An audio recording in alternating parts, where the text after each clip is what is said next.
Good morning, good afternoon, and good evening. Happy BringLing. Welcome to Bringle Blended Learning's platform, where we are now working on transforming India into a self sustainable and financially independent economy, leading to zero unemployment. This webinar today from Mr. Devang Raja is regarding the about developing the entrepreneurial ecosystem.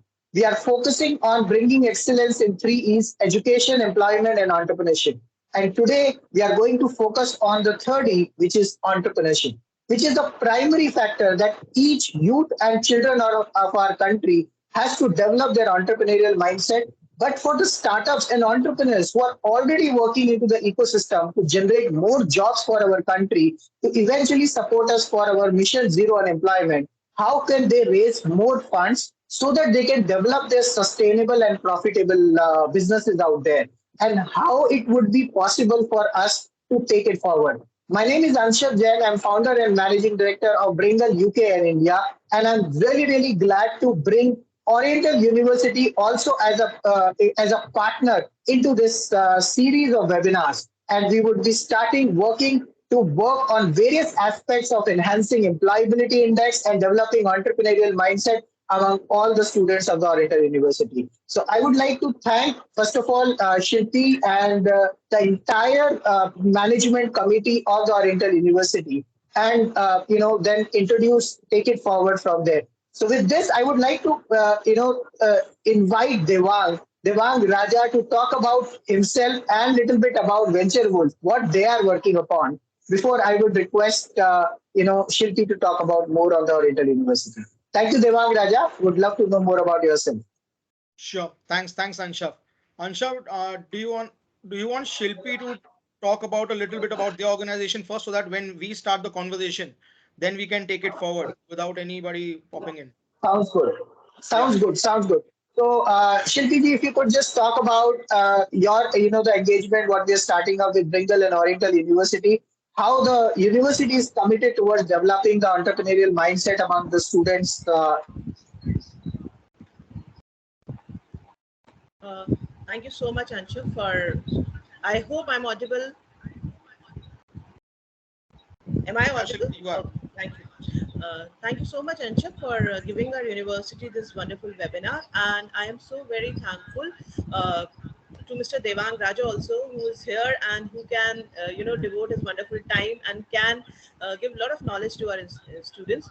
Definitely, with new curriculum structure, with new education policy, we are very much on boarded with the thoughts that we have to involve students in developing their startups. In fact, we have got this statement from our VC sir that if any student, VC sir, Honorable Dr. Professor Sunil K. Sumani, that if any student who wants to start their own startup and they want a space for meetings also or something like that, our university is open for them. So this is the kind of mindset we are going ahead with. But I, being a very naive person for this, very new person for this, I would like to invite on Dr. Manmeet Singh, and then probably can be followed by other faculty, senior faculty members who can talk more on this, and they can explain much better that how it is going to help to the students. So I would request Dr. Manmeet Singh to please take on. Sir, please take on this. Thank you, Dr. Shilpi. Uh, I welcome on the behalf of my Vice Chancellor, Dr. Sunil K. Somani, and on my behalf, uh, it was a great pleasure for us that we are listening a great speaker today, Mr. Devang Raja, and I think Mr. Vardhan is the organizer. Yeah. Yes, sir. So We are uh, arranging it from Bringle and Design Your Unicorn. And Vardhan for You is our NGO partner who is basically helping us to conduct and reach out to all the colleges and universities in the country. because now these days that our Prime Minister is also looking in this direction that most of the startups should be there. And recently, an event was being organized in Madhya Pradesh, particularly in Indore, that he has uh, given a green signal to certain three projects in India. And in the same direction, our Pro Vice Chancellor and our Pro Chancellor, Mr. Gaurav and Mr. Dhruv Gahi also, and he has basically uh, emphasized that we should open a Madhya Pradesh best we can say the best startup incubation center in our premises, so that we can bring more and more new startups, and we can basically think in the direction of entrepreneurship. And in fact, being a finance person, I know that what is the importance of being an entrepreneur, how you basically give the job to so many person in the country. And instead of giving the job, instead of seeking the job, in fact, we can say that most of the people after doing their MBA and other programs, they think about in the direction of seeking the job. So we should be a provider of job. So unless the students comes out with a new innovative ideas, I know there are a lot of opportunities are there, and in fact the government is also giving a lot of funding in this direction. And lost lot of people have come across that who are having the good ideas, but they don't have the capital. So in this direction, in fact, venture capital financing in fact has become very popular in these days, because I know that how in the people come with the new IPOs, and how with the help of IPOs they have made a lot of success stories in the country as well as in the world also. So uh, I hope today you will clear a lot of doubts about how the seed capital being converted into a big projects, and how people can convert and change the fortunes of lives of lot of people in this world. Okay, so I am looking forward from Devang sir that today you will basically should I think so that you will emphasize from how a small we can say small thinking or small idea can be converted into a big projects. So I welcome on the behalf of again Devang sir and the associated bodies and our academic associates. I welcome all my faculty colleagues, my students. So welcome over to Shilpi.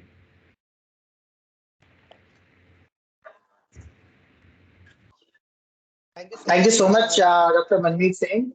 This is really, really great to know more thoughts about yourself and how open you are with respect to the entrepreneurial ecosystem and how you're supporting the students and the faculty members of the institute. And I think it is very important that we all of us come together and work on more developing innovations and bringing in intellectual properties into the ecosystem out there.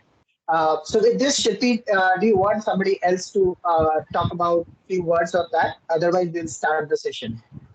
Yes, Anshav. I have few like two people more. Sorry for taking a lot of time, but as Mr. Devang is today, who is definitely the founder of Venture Capitalist, and we are looking forward in association to work with him more. So I would like a few of my senior faculties to interact and talk to him, and at least you shall know that what kind of quality Oriental has, because it is not only about that we're talking about. In IIC cell, incubation centers, startup councils, but we are looking very much seriously towards these things, and we have divided ourselves into various sections. So we even have Dr. Dolly here, and she is taking care of intellectual property rights. So I would request Dolly ma'am that please once come over here, talk to us, and would definitely like to take your views only also that what we are expecting out of today's webinar. Please ma'am, it's all yours. Good afternoon, one and all. This is Dr. Dolly from Oriental University, and I don't want to take much of time because we all are waiting for Devang sir to see what is coming forward, and we are interested more on that. And as a senior faculty of Oriental University, I just want to say that we are always ready for the students who come up with their ideas. The capital problem is the main problem that you are going to sort out, sir. So I submit that we are always with you and with your ideas, and with submission I want to hear from you, sir. So thank you, sir.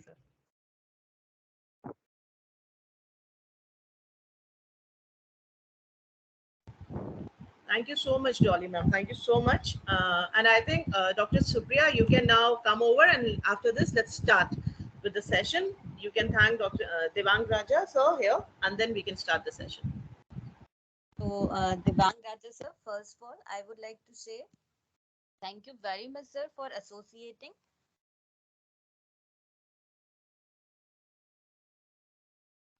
Dr. Supriya, we cannot hear you.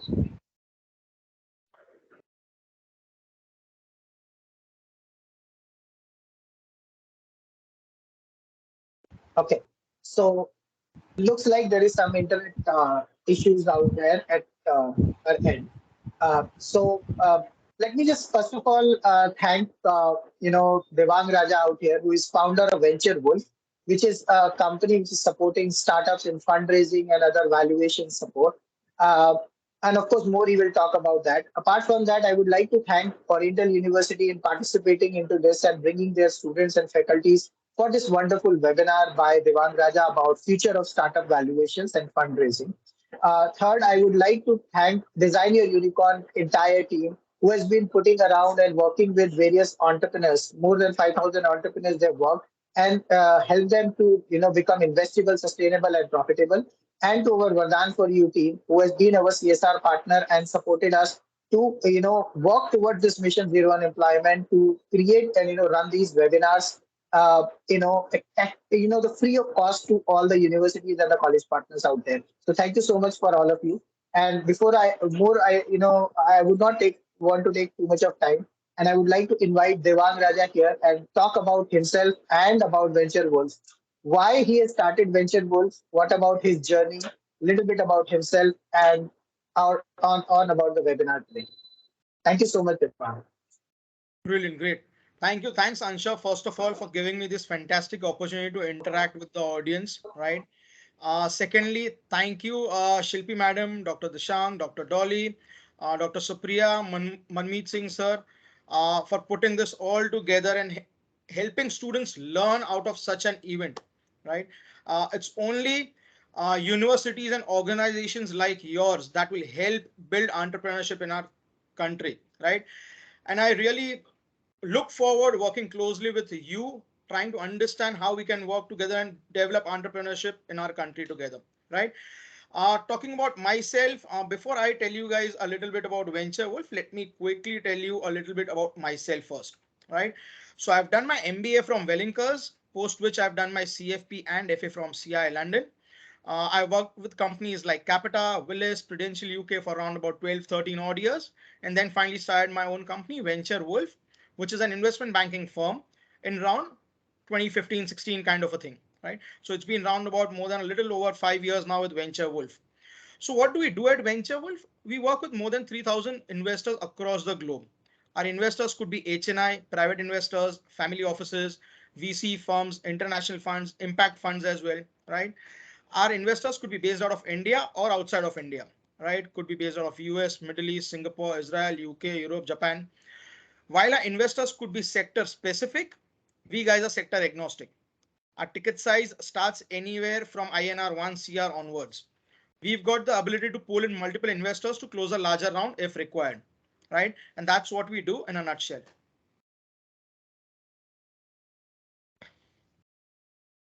Anshav, you are on Thank mute. you so much, Devang. Yeah, thank you so much, Devang, for sharing this. Now, I just want to ask, and I'll keep it this little more interactive, okay, rather than getting it on Sure. presentation mode. And I'll refer some of the questions which is coming into my mind and what we were discussing earlier as well. Sure. So, what do you think that what are the few do's and don'ts of fundraising, and especially for an early stage entrepreneur or for a early I would say a young entrepreneur who is just trying to get into the entrepreneurship ecosystem? Right. Sure. A couple of things, do's and don'ts, very, very important. Have a clear and crisp idea, first of all. When you have an idea, start penning it down. A lot of entrepreneurs make this mistake. They keep their ideas only in their mind. Unless you start jotting it down, you will not be able to join the dots. That's what is more required when you have just an idea. Why? Because when you reach out to investors, or even before you reach out to investors, when you reach out to your co-founders, when you're looking for your early teammates, right? It's very, very important that you give them a clear idea what's running through your mind. And if you haven't jotted down those points, it only becomes more difficult for you to explain it to your potential co-founders or your potential futuristic team, right? So start penning things down first. Second thing, when you have penned down your idea, your thoughts on a piece of paper, get into the second level penning down of things, as in how do you want to execute it, what are the skill sets required to execute it, what kind of co-founders are you looking forward to, what kind of team members are you looking forward to, what kind of skill sets do you require in them, right? Apart from the founding team, what are the other resources you will be requiring? Again, starting a startup is not that easy. You need a lot of resources, you need a lot of people. While you can start alone, I've seen a lot of entrepreneurs start alone, right? It's absolutely fine. You start alone and then people join the journey, right? Uh, However, when you have more people, you get more ideas to brainstorm. When you have a good, Right. decent team whom you can talk to, it only helps you better how to sort your problems out, because it's a startup. You will not have clarity about what to do or what not to do, and you will need somebody to talk, and that's where you need a good founding team, right? So these are a few do's. Create a good team, start penning down things will go wrong when they have to. Don't worry about it too much. You are in an experimental phase, right? Experiment a little bit. You don't know which experiment's going to work for you. I see a lot of entrepreneurs experimenting and then giving it up in between. I understand it's tiresome. You get tired in between. But again, things don't happen overnight, do they? They don't, right? And you need to be persistent. You need to work on it every day. You need to get up every day in morning and show up for your business. Things have not gone well. Your co-founders will leave you and go at a certain point in time. Your team members will leave you and go out at certain point in time. But you need to be there as the captain of the ship. Make sure you keep rebuilding your team over and over again when people leave you, right? And learn from your experiences. That's what I would say, right? Don'ts, there are plenty of don'ts. See, again, so I normally keep telling this in a lot of my sessions. It's important for an entrepreneur to know what not to do. अगर पता रहता क्या करना तो हम कर लेते थे पहले. Then everybody would have done it, right? But if we know what not to do, we can avoid those mistakes, right? Again, you don't need to make all the mistakes yourself. Learn from your competitors, learn from other startups, learn from the case studies. There are plenty of case studies available on internet, right? Look at those kind of things and learn from those things. Yeah. So I think, to cut the long story short, these are a few do's and don'ts. I will talk about the fundraising do's and don'ts a little later, right? But these are the initial do's and don'ts when you start a startup. That's what I would say. Thank you so much, Devang. I think that is really, really insightful. And I see that entrepreneurship journey is not that easy. In Absolutely fact, less than 1% of the startups actually are able to raise some sort of funds. I'm true. not saying all of them are successful. In fact, 90% of them are not. So it's just not about raising funds. It's just not about, sustainability. It's a mix of that. And I always say that there are 4 areas, 7 pillars, and 105 factors which can make or break the business. And Absolutely. that's very, very critical. But Also, as you Anshu, rightly said, one, just a moment, just to add to what you said. And there are plenty of startups, even after raising the Series A, right? They had to shut it down because they couldn't sustain themselves or they absolutely, couldn't find a profitable business model.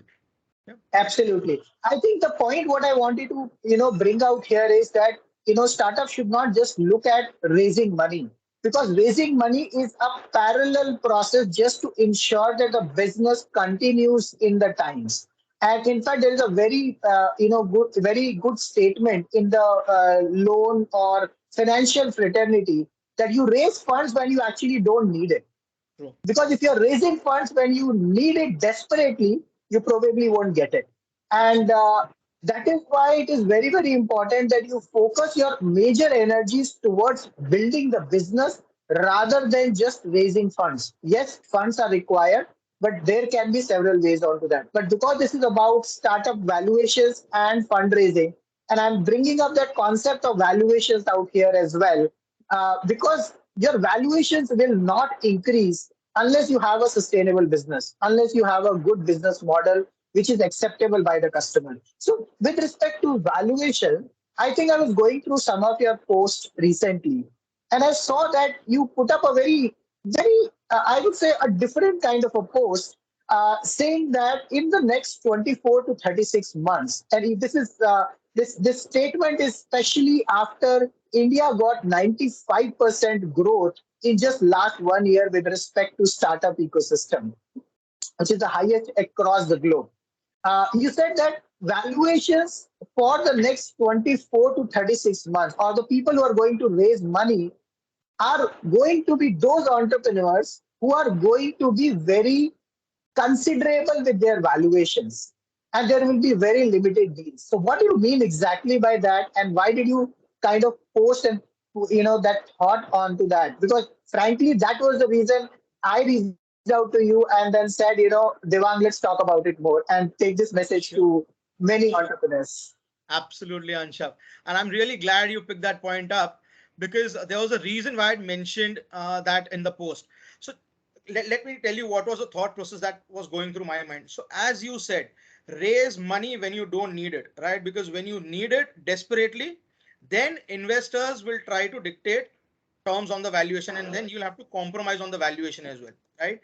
So yeah, raise when you don't need it so that you have money, you're sitting on money, and then you know what to do and how to raise further rounds of funding first. But yeah, when I mentioned when I put that post up on LinkedIn, what was running through my mind is I have seen a lot of startups come up with valuations which are bizarre just because someone else has raised money earlier at a 15x 20x valuation.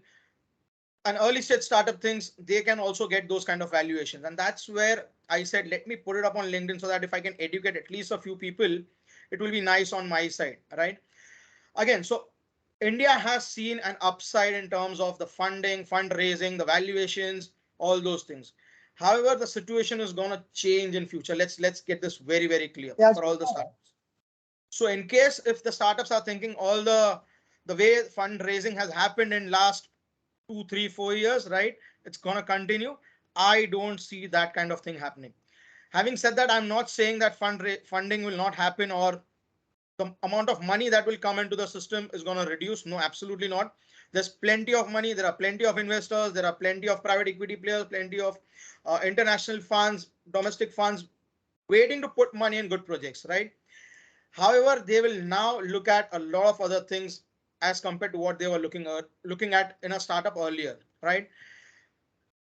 They will only you will only get the funding if your valuation is fair enough. First and very important, if the investor valuation and your valuation has a difference of more than 10%, I think the deal is not going to go through. Why?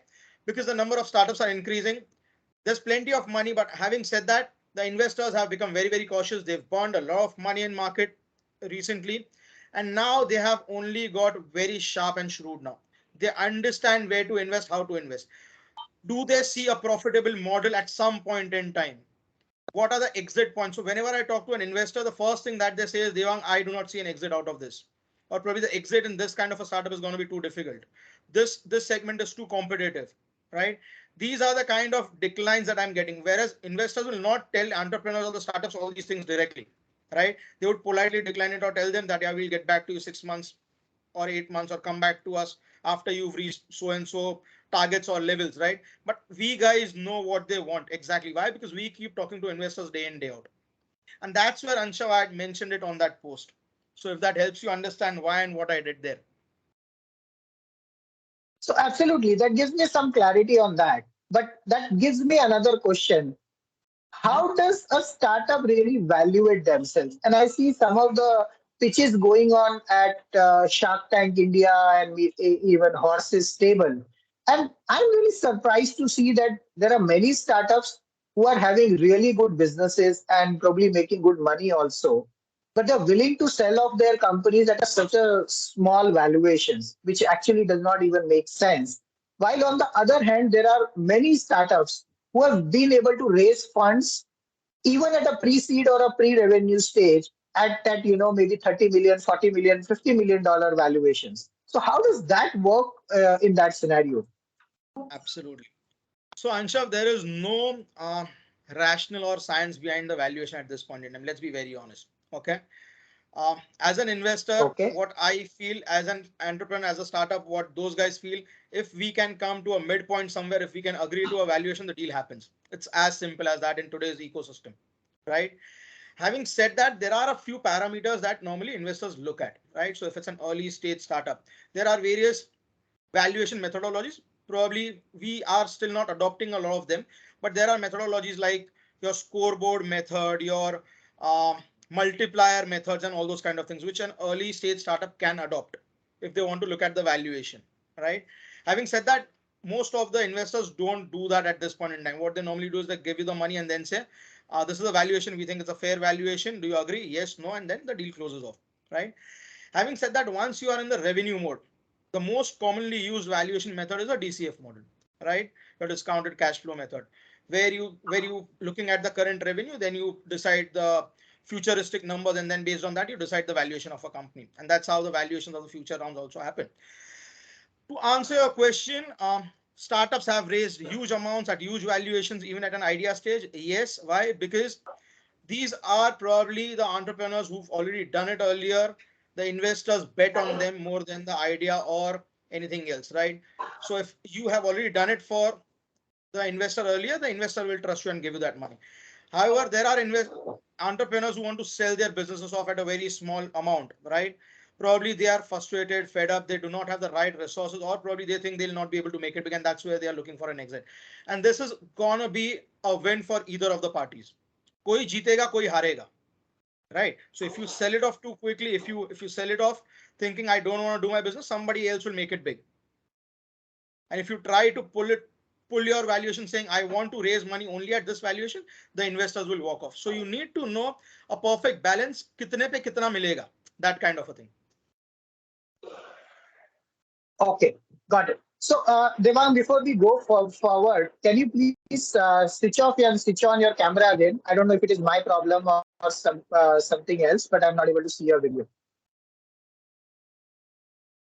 Is it okay? Yeah, it came in for a while and then gone back. Can you do that again? And if Supriya, others can tell me if am I Devang's visible? video is available. Yes, his video is visible, but I think we are not able to see you. Devang sir, See you me? are visible, sir. Okay, fine. So, am I visible now? Yeah, you are visible. Yes, yes. Yes. Great, great, great. So I think let's go ahead. I'm sorry for the disturbance. Now, let me just ask you another question. Now, when you say that the funding, that it's going to be, fair valuations game, and there are ways to do that valuations. But what do you think that is that the fundraising is going to become more difficult now, or is it going to become easier in the coming times? Because the competition is increasing, the day by day, the business, there are so many great businesses which are coming up, and the ones who have done good businesses, and those same entrepreneurs are also coming with new ideas. So investors really have lot many good options on that. So what are the things you think that is it a good thing or is it a bad thing for a situation? Absolutely. Absolutely. See, again, so the numbers of investors are increasing day by day, right? Why? Because everyone still feels that this is a good game to bet on, right? I see startup ecosystem for next 10 to 15 years booming in India and subcontinent overall, right? This is going to be the best place for investors to invest, especially for next 10 to 15 years. So the number of investors are not going to reduce. However, at the same time, the number of startups are also going to increase, right? And having said that, it's only going to be those entrepreneurs who are very, very strong mentally and who have the ability to pull it off. Loss making, cash burning till a certain point in time is absolutely fine. Investors understand it's a startup, right? And you will have to burn cash up till a certain point in time. But do you have a clear visibility to turn the business into a profitable model at some point in time or post a certain level? That's what going to be more important to investors now, right? Having said that, it's going to be, for me as an investment banker, as a fundraiser, it's going to be an interesting game, right? For the entrepreneurs who are looking to raise money, you guys will have to work a little more harder than what earlier set of entrepreneurs have done. But yeah, it's going to be interesting for you guys as well. As far as investors are concerned, they will have much more opportunity to look at, which means in one segment, probably they were getting around 50 or 100 deals. They will see many, many more deals, which means even a good startup might miss an eye of an investor. And that's where, as an entrepreneur, you have to be very, very careful. How do you approach the investors and how do you catch the eye of an investor? That's how I see the fundraising happening in future. Okay. So, it's what I have been hearing into the startup ecosystem is that everybody is running towards startup and, towards the fundraising, and fundraising is becoming a full-time activity. Now, considering a scenario when there is only one founder and maybe a small team, how do you think that, the entrepreneur should kind of work on raising funds and still making sure that their businesses also keeps running? Absolutely. Anshav, that's where people like us come into the game, right? So we have the right connects. We know what set of documents need to be made before you start approaching the investors. We know which investor looks at what kind of deals, what their ticket size. We even have insight to when the weekly calls happen within the VC firms, right? That's the kind of rapport that we share with a lot of investors. Appoint, I'm not saying appoint venture wolf, yeah, but appoint one of a good investment banker whom you think will be able to help you, right? Take those professional services. You take professional service of a CA, right? You take professional service of a CS, you take professional service of a lawyer. Like that, in a similar way, you also need to take professional services of an fundraiser or an investment banker if you want to raise funds.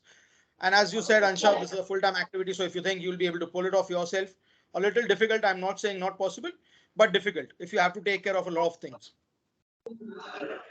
Okay, fine, great. So I'll ask quick some more quick questions. Which sectors do you think will see a slowdown, and which ones are going to pick up in the next 3 to 3 years of time?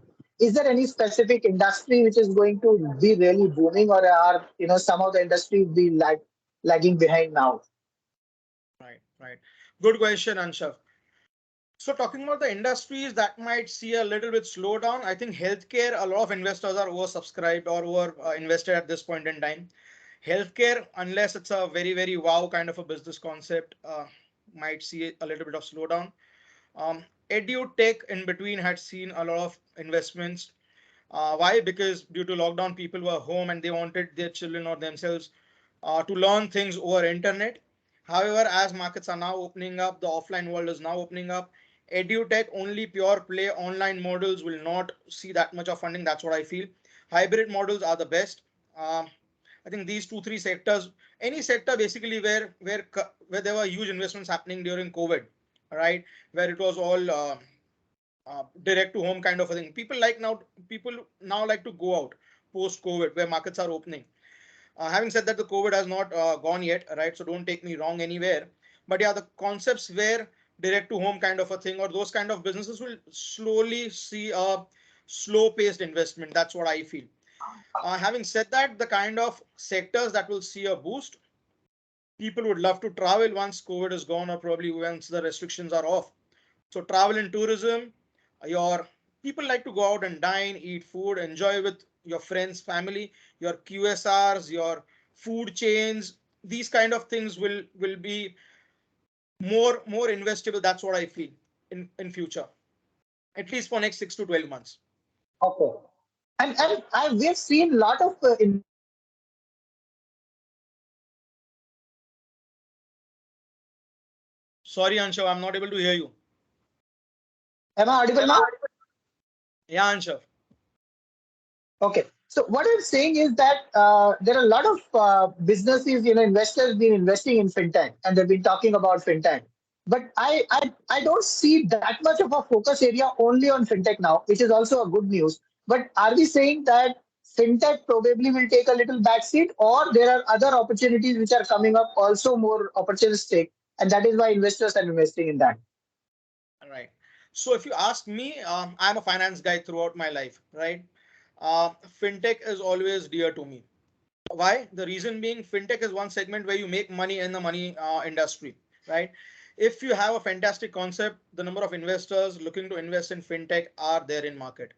Especially, see, the kind of organizations who have money are financial services or financial companies, right? They understand this segment very, very well. So if you have a wow idea in fintech, approach investors and I'm sure they'll be able to help you. I do not see fintech taking a back seat at least for some more time. There are some really good ideas in fintech. Uh, there's plenty to do in fintech, right? The only thing is we are seeing the same ideas over and over again, which if the entrepreneurs try to do something different in fintech, I'm sure they'll be able to raise funding. But it's a Okay. evergreen industry. That's what I feel. Okay. Thank you so much, Devang, for clarifying that. Of course, I will take up the questions which are coming on the chat. But before that, I was just going through some of your questions, some of your points, and you just mentioned somewhere about circus phenomena in the startup ecosystem. So, what do you mean by that? And would you like to elaborate something on that? Yeah. So again, so I haven't used that term. I don't call startup as a circus or anything. Uh, there are a set of people in the startup ecosystem who call startup ecosystem as a startup circus. They are not happy with the kind of valuations that the startups have raised, and that's what my concern was. So see again, so we'll have to understand before using these kind of terms, startup circus and the valuation circus and all these kind of things. It's business, right?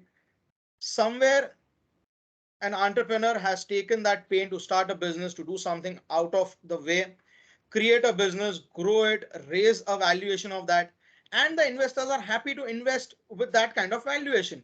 Why should someone have a problem with those kind of valuations? So if Anshav, you are able to raise money for your startup at a X valuation which someone else feels you don't deserve, it's his problem, not yours. You deserve it, right? And just because you raise the money, someone else can't tell you it's a startup circus because Anshav raised X amount of money at a huge valuation. That's where I have a problem. So people who call the startup ecosystem as a startup circus, they do not understand how startups operate. I also heard someone uh, talking about startups that are not profitable, raising so much of money.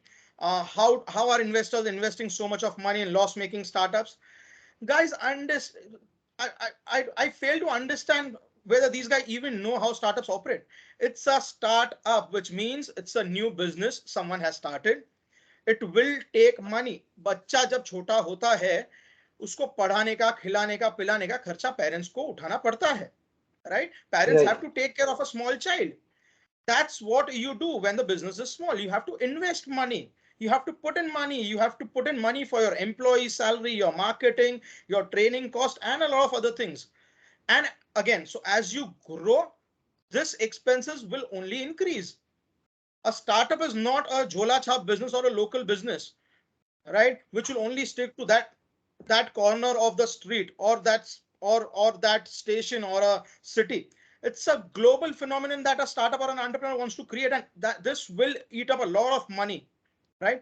I also heard someone saying there are entrepreneurs who earn 50 lakhs a month, 50 lakhs a year, whatever, right? And we need to celebrate them. Yes, celebrate them. I'm not denying, don't celebrate them.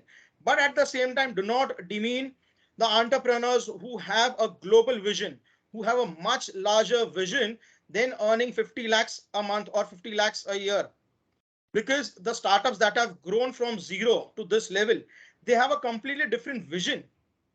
They want to conquer the world. And if you want to conquer the world, it will take money. And investors understand that.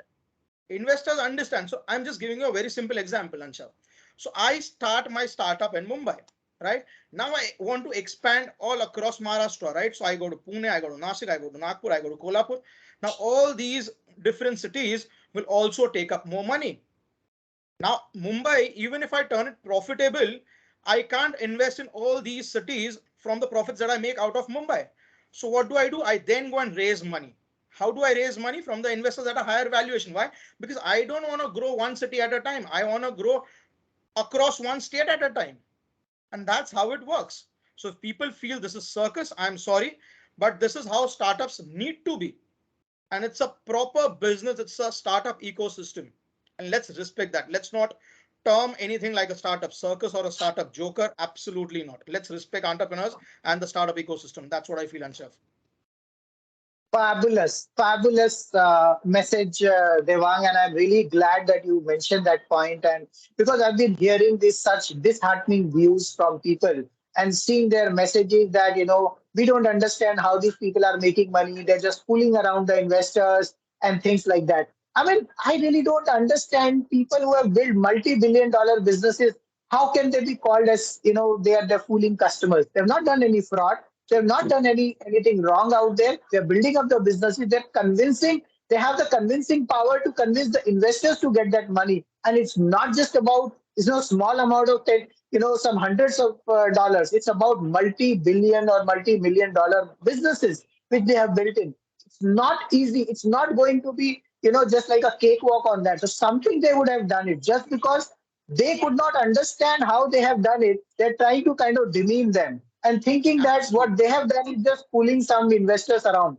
And I really feel bad about it when people talk about fundraising and saying that, and I remember one of the person commenting on my LinkedIn post saying that how would you help us in supporting that? And I said there are so many organizations who are supporting, helping you to do the fundraising and work on that, even at an earlier stages.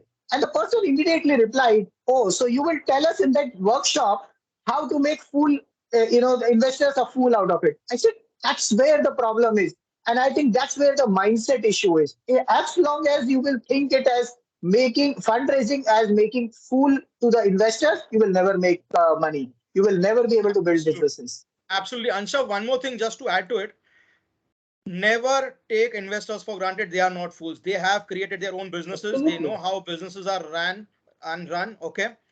And they will only invest if they want to. So if somebody is thinking, I will be able to fool the investors, absolutely not. Investors are very, very sharp. They are thorough businessmen and they know where to invest, right? So just because someone has raised a money at a good valuation does not mean they have fooled the investors. They have convinced the investors. That's what the right word is. And let's use Absolutely. that. Absolutely.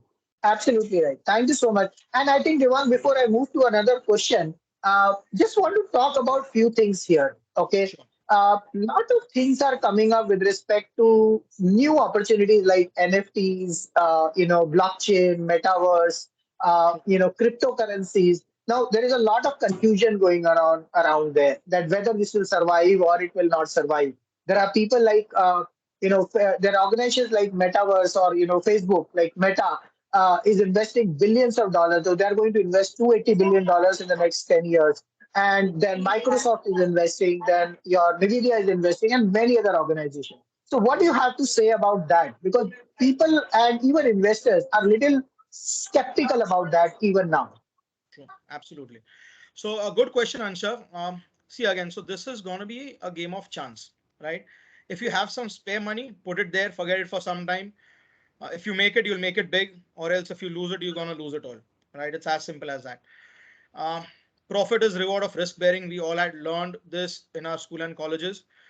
If you have the ability to take the risk, take the risk. But if you don't, then don't jump into anything that you don't understand fully and completely. All the new segments that you spoke about are still very, very young. There's a lot to be done in those areas. I personally would not advise a new investor or an early stage investor unless he has the risk and appetite to put money there to invest in these kind of segments.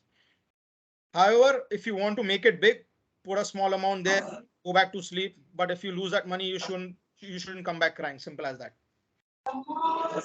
Okay, great. Thank you so much. I think we got the message. Now I'll move to the another question. That there is another flurry of IPOs which are coming in. We have seen Paytm, Zomato, and Nika, and many more other startups who are planning now. So what do you Correct. have to say about that? And especially when these IPOs are not doing pretty good with respect to the returns what they were expecting or what they had promised earlier.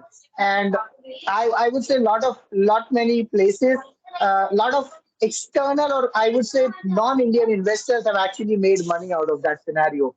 And the local investors have actually not gained much around that. So what do you have to say around that? All right. Again. So let's understand this thing clearly. Okay. So startup fundraising starts from your seed to your IPO. Okay. Your idea level funding to your pre-seed, not even seed, pre-seed. Okay. Or probably your friends or family round. Okay. From there to an IPO. All the levels of investment that you raise are a risk for the investors. Even when you go for an IPO, it's a risk. Will the IPO get subscribed? Will it get oversubscribed? Will it get undersubscribed? What will happen? You don't know. Let's say the IPO gets oversubscribed and a common man, common people have invested in it. Okay. I also read or heard this somewhere that the common person is losing money in the IPOs that are coming out of startups and all those kind of things. Again, so stock market investments are subject to market risk. Everybody knows that, right? Vijay Shekhar Sharma आपके घर पे तो नहीं आए थे ना पैसा मांगने के लिए, right? Right. They never came. You wanted to have some fun, you are adventurous, you wanted to put money in a stock, right? And that is why you went to stock market and applied for his IPO. Now if the value of that stock is reducing or decreasing, You can't go and say, because of a startup, I lost my money. Why did you go? Why did you invest? Because you wanted to invest. Again, so if you're looking for profits, then don't come back if you face a loss. It's as simple as that. So today you run a business, Anshav, right? I run a business, right? Why? Because we want to earn profits. But if we make a loss, it's our loss. We need to be ready to take that loss. And same is the thing with the common man as well, right? First thing. Second thing, see, so a common man, Anshav, is so common, you'll find him everywhere. And that is why he's a common man or a woman, right? A common person. Now, if you say a common person has to suffer everywhere, if you don't want to suffer, don't get into it. If you can't take the heat, stay out of kitchen. Simple as that. You want to make money, you want to get into the stock market, and then when you lose money in stock market, you come back crying, common man has lost money. It doesn't work that way, my friend, right? Here for Paytm, people are blaming Paytm and Vijay Shekhar Sharma for the loss of a common man. Common man invested in Bitcoin as well. Today, a common man has lost so much of money in Bitcoin. Whom do we go and catch hold of? Nobody. Why? Because that's a decentralized economy. That's a decentralized system, right? You can't catch hold of anybody. Here you have somebody to blame. Blame this guy. Doesn't work that way, my friends. Okay. Having said that, again, startups are loss making. Startups are profitable as well, right? And all of us have also seen profitable startups like Zoho, Zerodha, Games 24/7, Dream11, First Cry, Book My Show, right? These are all profitable startups. Who's Right. talking about these profitable startups? And why are people not talking about these profitable startups? Why are only people showing you the negative side of loss-making startups and crying over and over again, right? So that's where a common person also needs to educate himself or herself, right? So if you want to get into the Very nice. game, again, in your stock market, you don't go and buy everything that's coming or everything that's there coming on your television screen. You pick and choose scripts, right? Similarly, in startups as well, you pick and choose what you want to invest in. Again, startup game is a long-term game. Be ready to take a hit, take a loss at all the levels, even at a friends and family stage or an IPO stage. As simple as that. If you want to make money, be ready to bear the loss. That's how I'll put it in the whole game.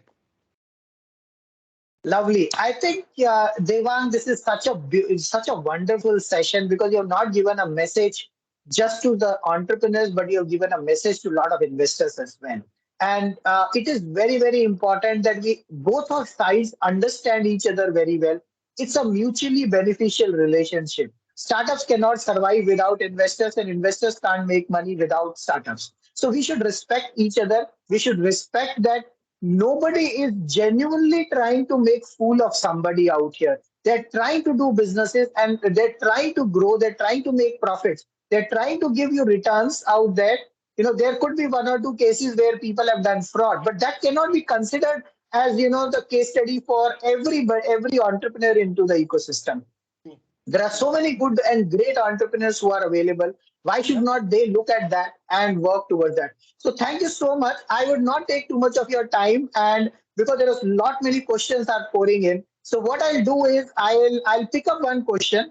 Whoever has written the first, and I will want that person to unmute. If you want to unmute and ask your question directly to Devang, I am okay with that. If that person is not there, then I will read out that question and onto the and to Devang, and he can answer that. So the first question which I have received it from Mohit Sharma. So Mohit Sharma, you can unmute yourself and talk about your question on electric car making in India. Right. So I see that question of Mohit Sharma. Some of your portfolio startups name in automobile EV. Again, so EV space, if you ask me, is too crowded at this point in time.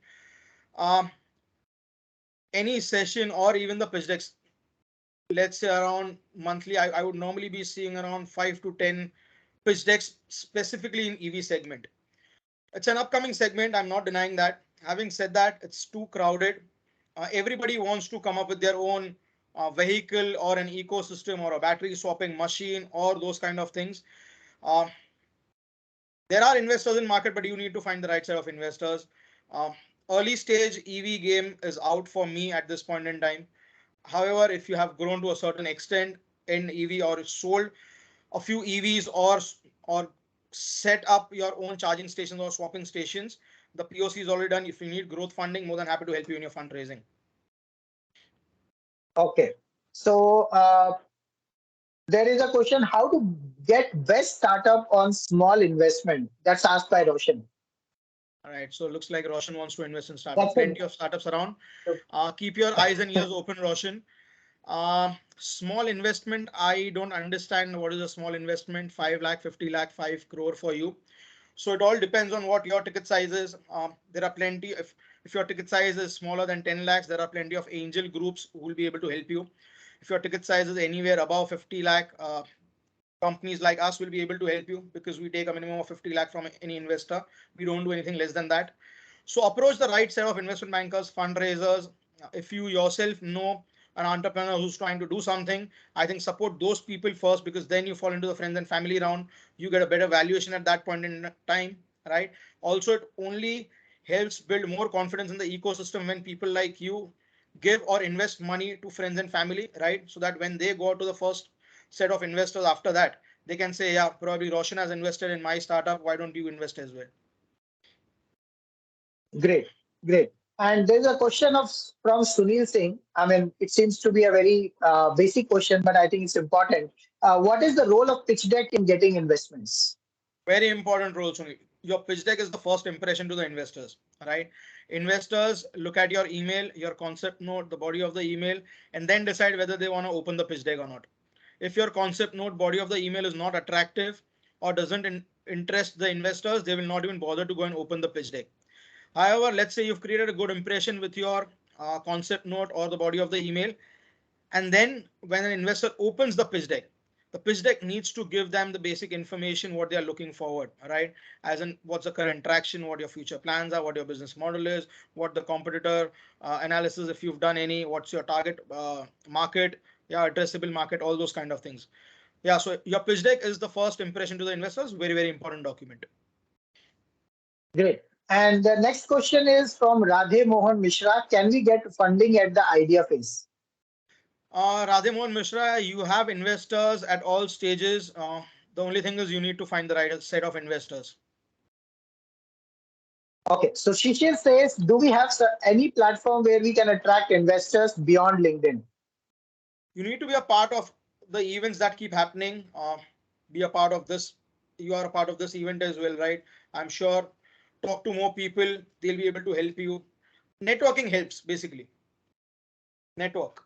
Yeah, yeah, and I think I can also add a few things. There are very good platforms available right now. Like you can go to the angel firms, reach out to them. They will kind of help you out to reach out to the investors.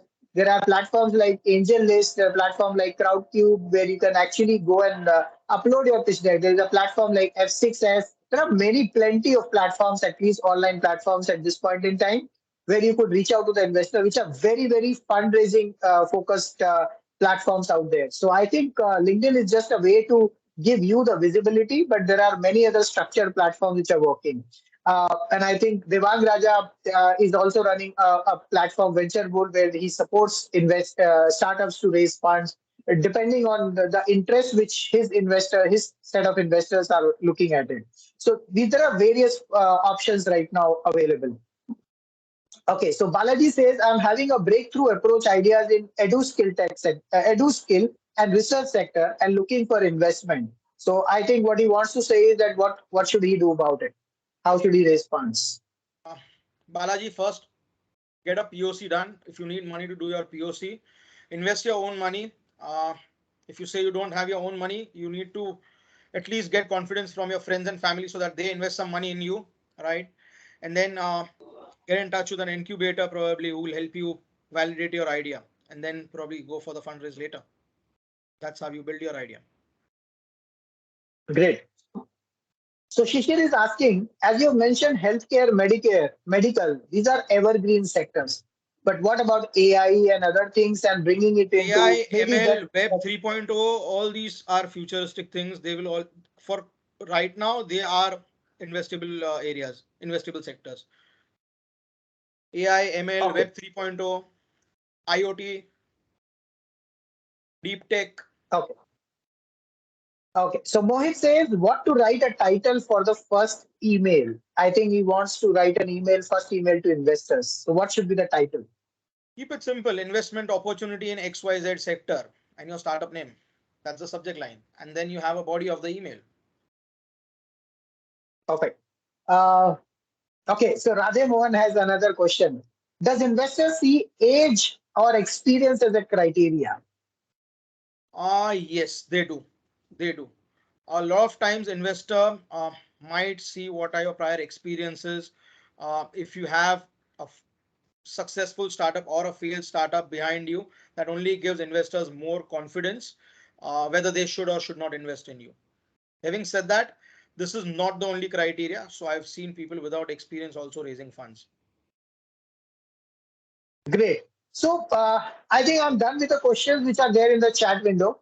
If any of you wants to unmute yourself and ask a question, please raise your hand. I will unmute you myself one by one and then take it up. Or you can put your question in the chat window. I'll ask the question to Devang. Okay. So Shishir says, I approached for AI investment for better use of drone, but not getting success. Can you please suggest? Yes, no worries. Keep trying. You will not get success overnight. Just because you approach the investor doesn't mean that the investor will invest in you. Is your idea sellable? Have you been able to convince the investor? Are investors feeling confident of investing in you? There are a lot of things that go behind that. Okay, so Roshan says, how can we approach or impress investor for the startup? For example, I want to be part of solar EPC. How can I do that?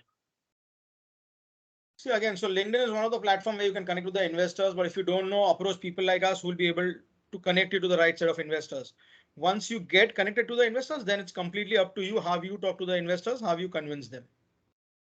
But yeah, the first thing is getting in touch with the investors. Okay, so I see Radhe Mohan is raising hand. Radhe, would you want to unmute yourself and talk about the question?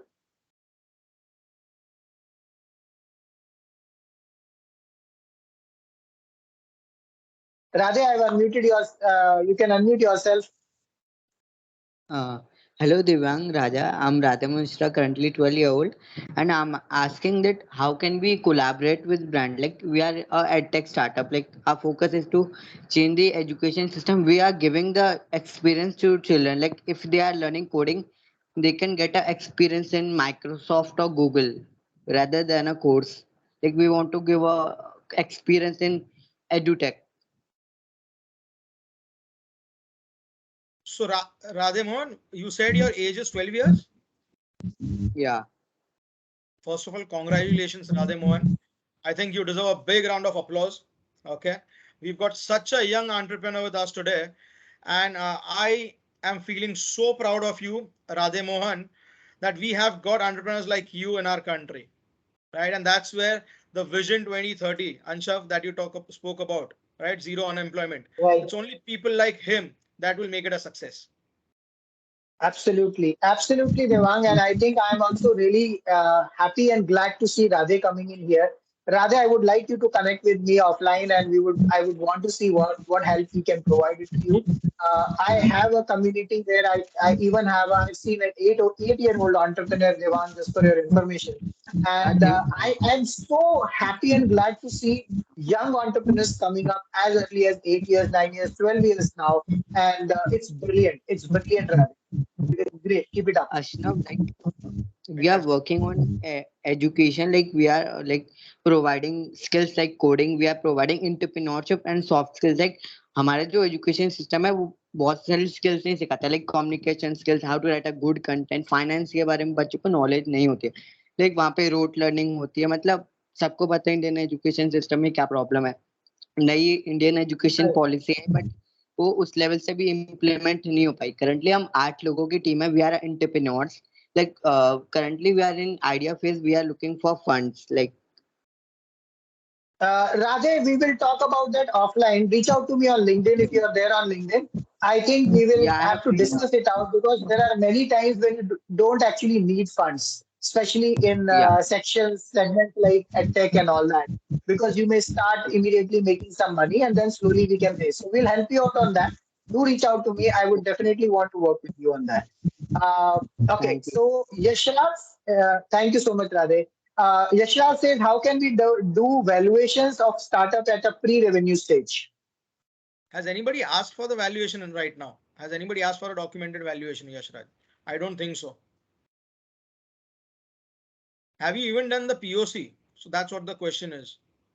But if it's a very generic question, just how do you do the valuation at a pre-revenue stage? There's no right or a wrong to this. Talk to the investor, tell them that this is what you feel, this is what the valuation should be. The investors will come back to you telling, no, we don't think this should be the valuation. This is the fair valuation. Come to a midpoint if possible, and you will be able to avoid all the hassles of the paperwork of valuation. Most of the time, it works that way in a pre-revenue stage. Okay, great. Roshan has another question. What's the most important factor which investor look for a startup? Is it ROI, business which we deal, the sector, or anything else? Lot of things, much more than this. So they look at a lot of things.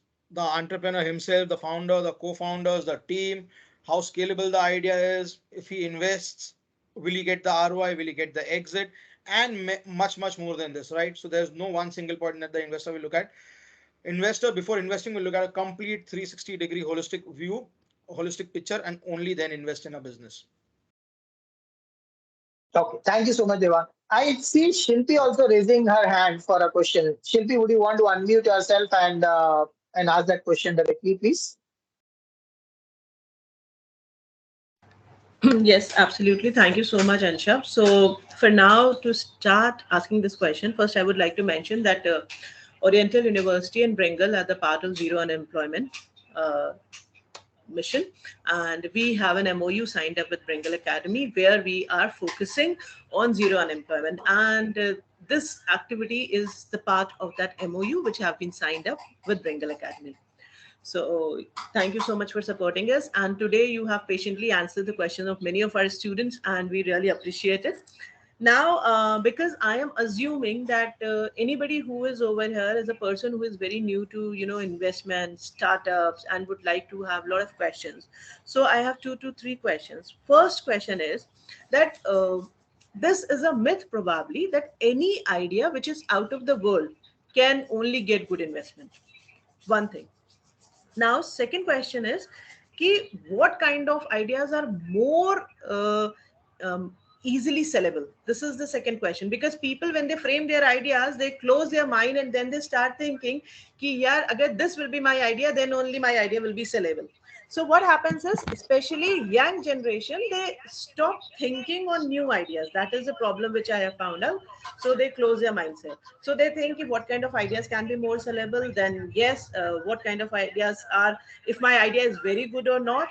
Third important thing is that they get into this agenda of documentation, that what kind of documentation do I need, and which is, I'm sure, this must have a strong file, strong documentation which shall be there.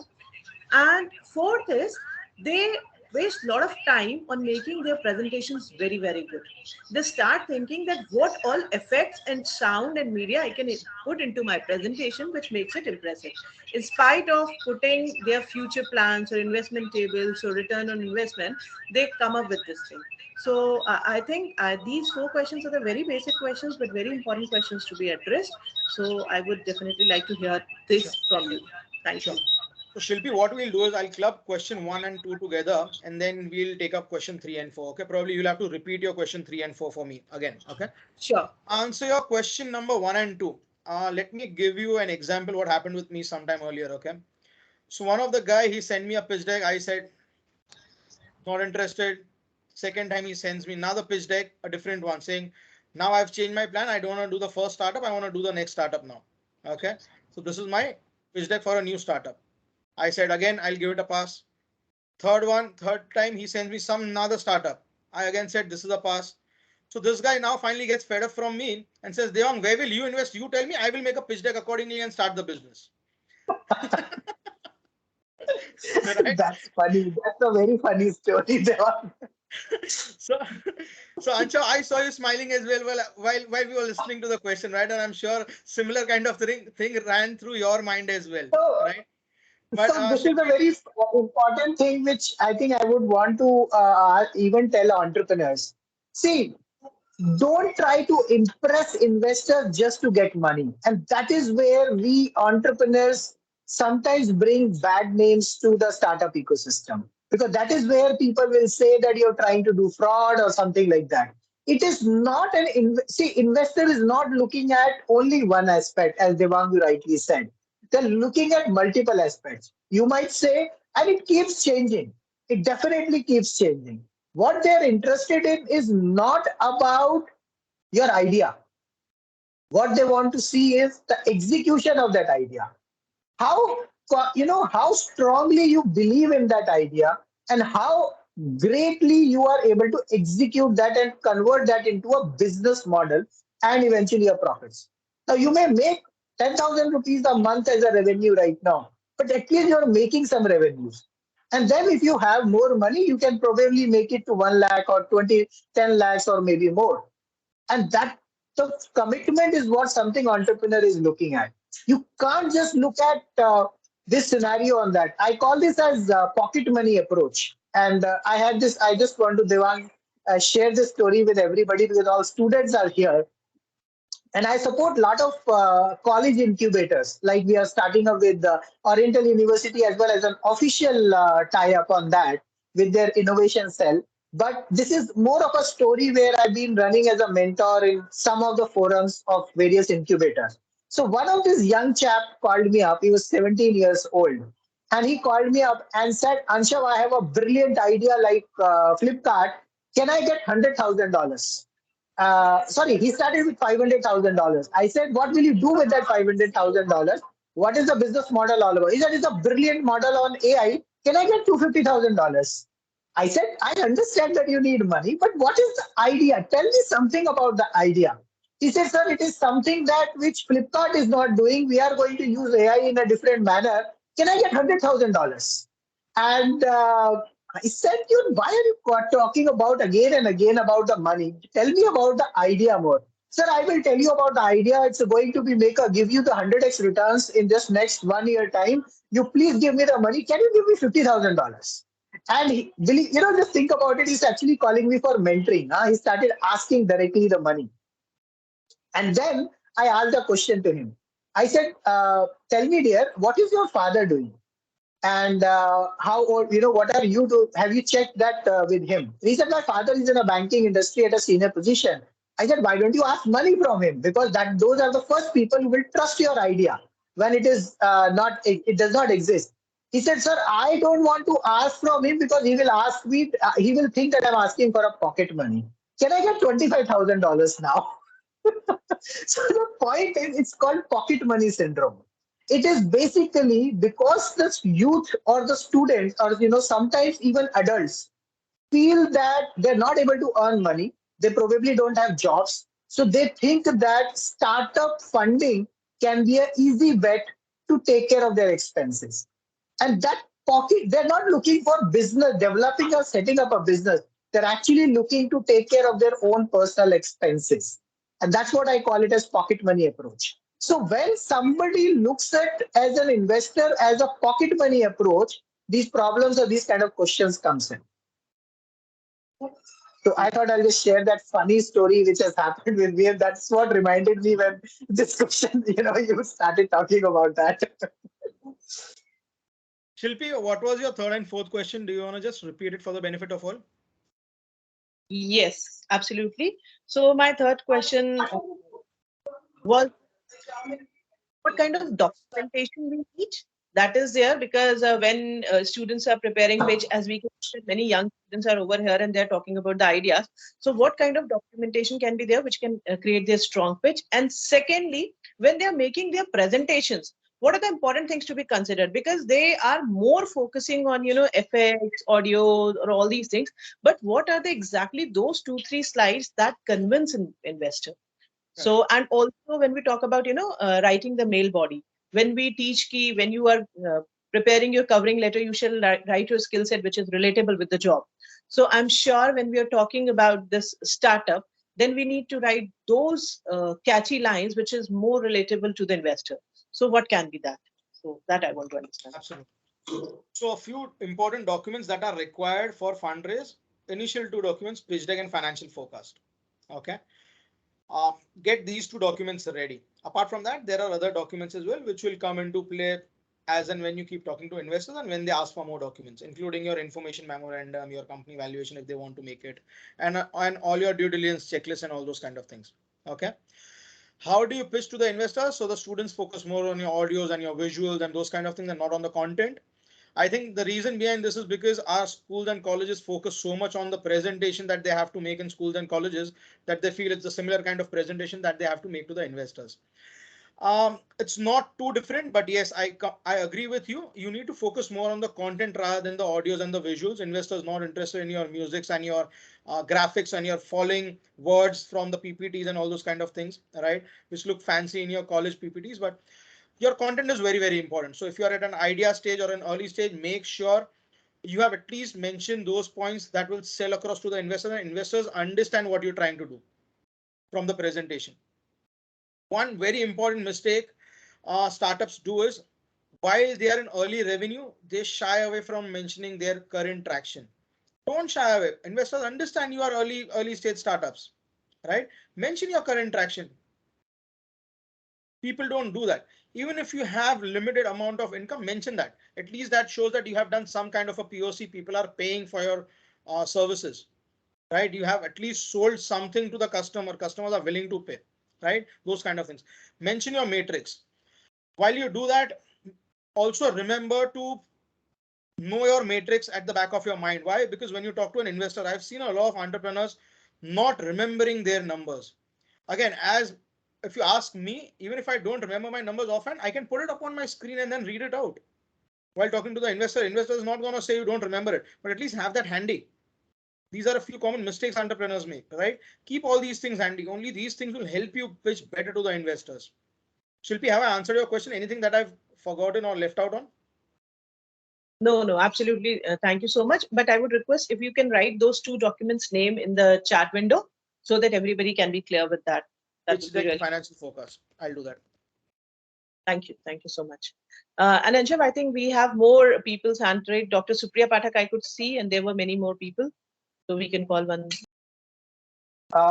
Okay, so I think we've already extended our webinar, which is a wonderful webinar, and I'm sure there are many more questions coming up. So we'll take maybe one or two more questions now. So Shilpi, you decide whom do you want to invite for the questions now. She has been raising her hand since long. And if then we can take one more question. Anybody other than Dr. Supriya Pathak can also come in. And Dr. Supriya Pathak, please, you may go ahead. Thank you very much, Ms. Shilpi Upadhyay, for providing the wonderful opportunity to the Oriental University and all the associates. And I would like to also thanks to the Devang Raja sir and the Anshav Jain sir for organizing this wonderful seminar. So my question is related to the organic farming startups, because I have just the idea to run the start, and my idea is that I have a very good organic farming space on my roof, and from the last 2 years I am cultivating and actually starting to propagate some exotic plants. So, sir, my idea is that people just people just visiting my rooftop, and whether they want any kind of vegetable. Like I have tomatoes, I have a red spinach, I have a chili in my rooftop, and they all in a very good quality, and the taste are very exotic and very good. So, sir, they just visiting on my rooftop, and they will just plug any kind of vegetable they want, and they buy. So sir, actually this is the my idea, and I am starting this idea in a very small scale.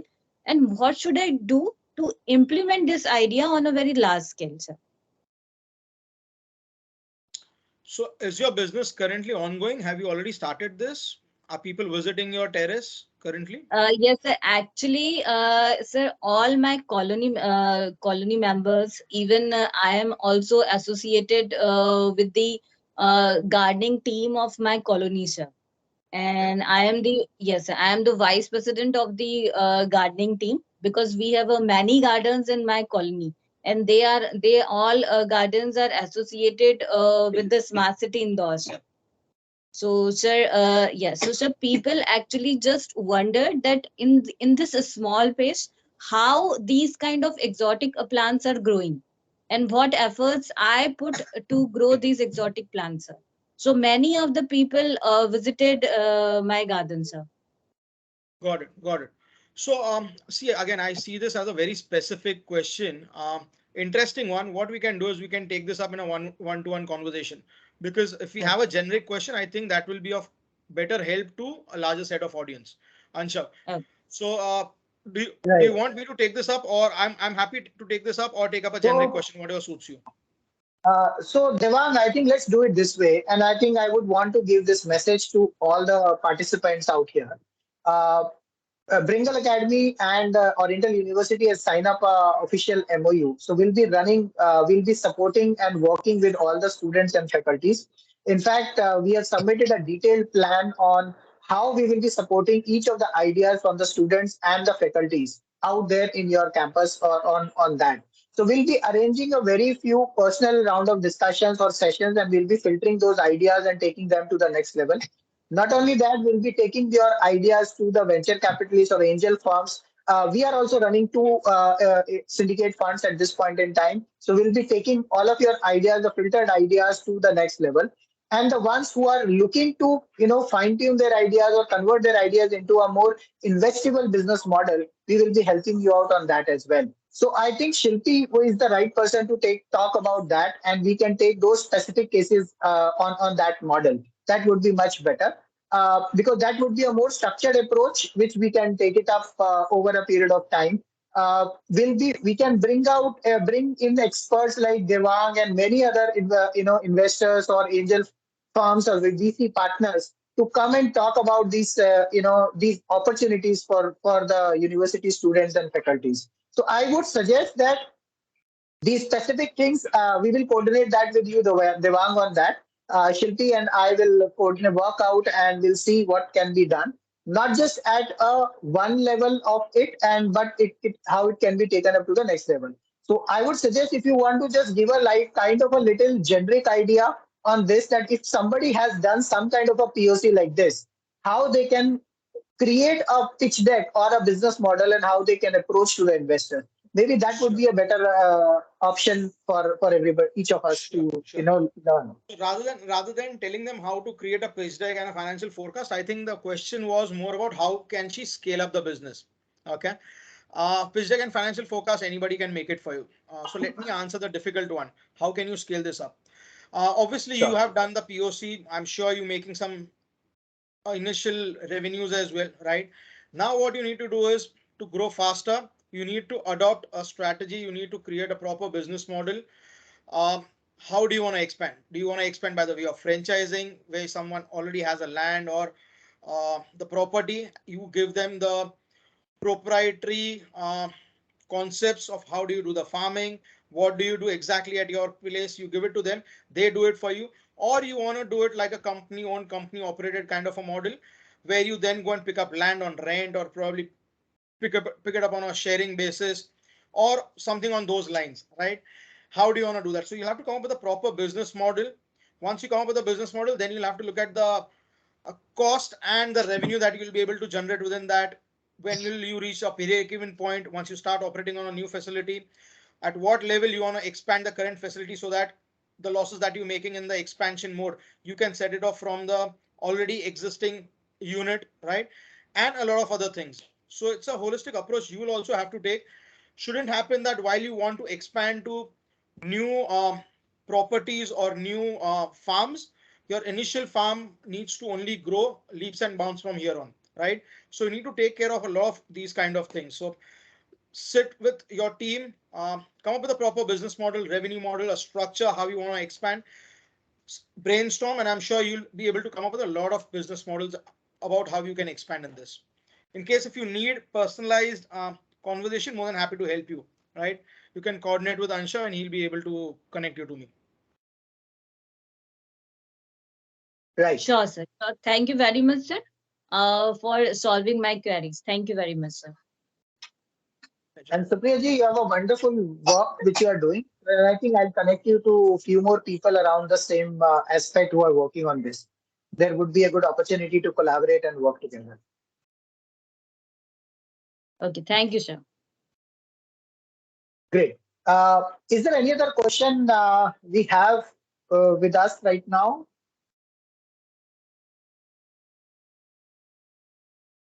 Okay, so doesn't seems to be. There are a few questions on again on pitch deck and financial model, how to create and who can support. So I think you can drop an email at devangraja2001 at gmail.com, or you can also send it at pitch at the rate designyourunicorn.com, or you can so that email ID, once you send that, we will connect you on that aspect. But as I said, we from with Oriental University will be conducting these webinars and these aspects out there, more of the structured workshops as well. And I really thank the entire Oriental University team to come forward and attend, organize this session and be a part of this session. I think there are a lot of people who have come in beyond the Oriental University as well, because Oriental University has joined hands little later. So I would want you all to thank, first of all, thank you to come forward and join this webinar. I hope you have got some real value out of it. If you still have some questions, please feel free to raise your hands and or maybe unmute yourself and talk about, share your questions with us, or you can drop an email to us on that.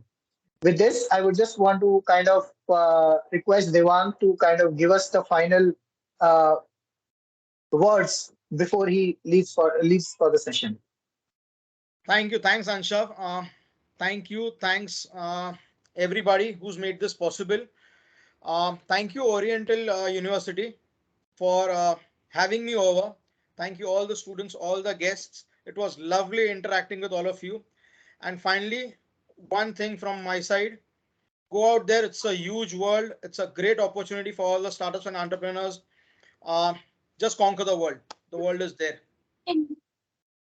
Great, great. So I see Rajesh is also raising hand. Rajesh, do you want to unmute yourself and ask out your question? Anshav, in the meantime, I would like you to please request all the faculty members and students of Oriental University if they can please come on the camera, and before leaving, if we can have a group photograph, which can be there on Oriental University and then Bringle's pages, obviously. So it is going to create a lot of impact.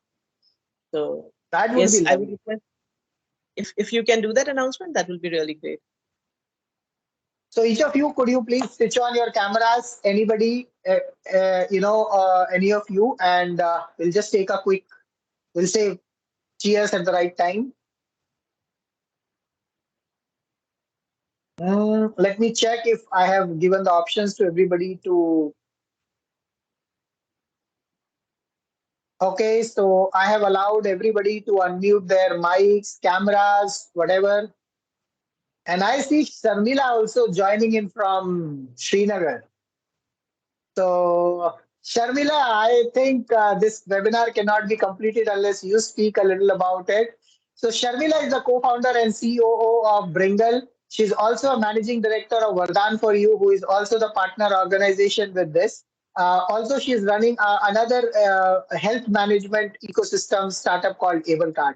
Sharmila would like you to talk a few minutes, and let us just take the quick photograph, and would like you to talk for 2 minutes at least.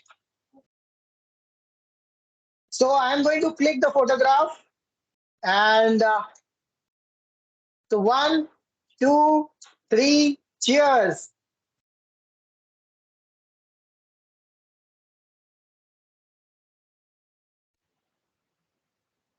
Okay, one more. I'm taking one more. 1, 2, 3, cheers.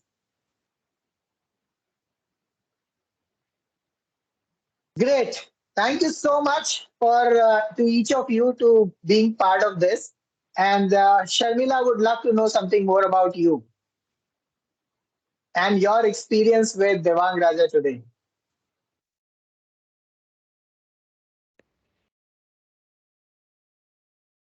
Okay, I just lost connectivity if I get cut. Uh, no, it's back. Yeah.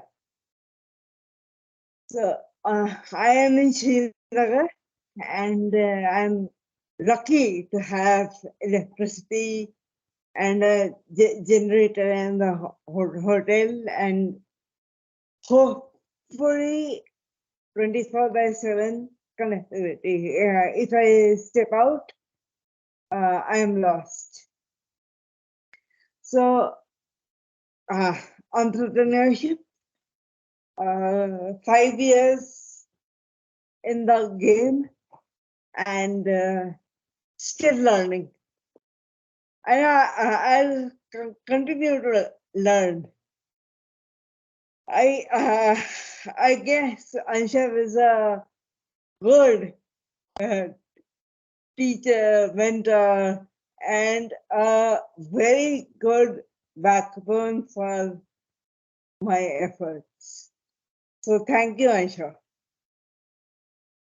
So I think it's she's been generous enough to talk about it. Let me just tell you something about her story as well. So she was 5.5 years old when she got cerebral palsy, and she found herself, getting out of a hospital bed after 10 days into coma, and half of her body was paralyzed. She's lost her sight, speech completely. Uh, the one side of the body was not moving at all. And from there, fast forward 51 years, 50, today she's 57 years old. And what she has done, a incredible work, 35 years in the industry, in the IT industry. She's running a helpline for government of person with disabilities. She's part of a lot of international NGOs. She's working with Rotary International to set up accessibility and inclusive centers in 3 countries right now. And she's also been one of the out of top 20 women startups among 11,000 women as part of IM Bangalore Women Startup Program. So it is all her efforts, what the work which she has been doing, and the kind of great work which she's working upon. And now she's totally working and supporting the Mission Zero Unemployment, the initiative, the book, and the World Book of Records, the charity event which we are doing it in August, Sone Ki Chidiya Ko Jagaon. The entire initiative is about transforming India into a self sustainable and financially independent economy.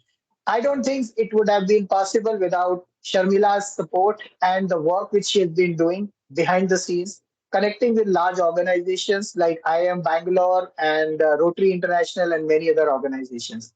So that's about Sharmila. I thought it must be recognized out here. So I thought to share that. Thank you, Anshav. So great work, and I think with this, I would want to thank each of you to be here and ask relevant questions to Devang. And Devang, I really want to thank you that you have actually spent more than 1 hour, which we had initially planned for.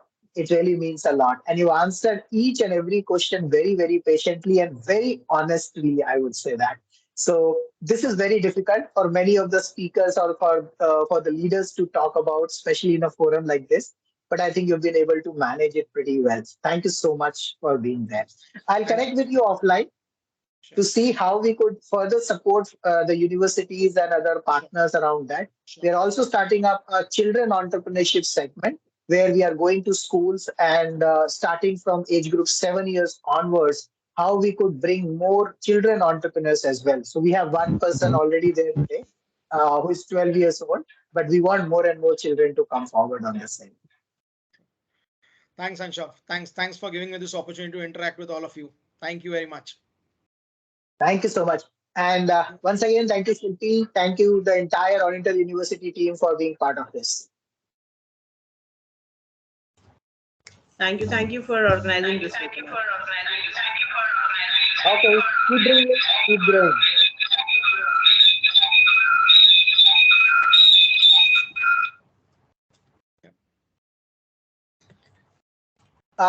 Just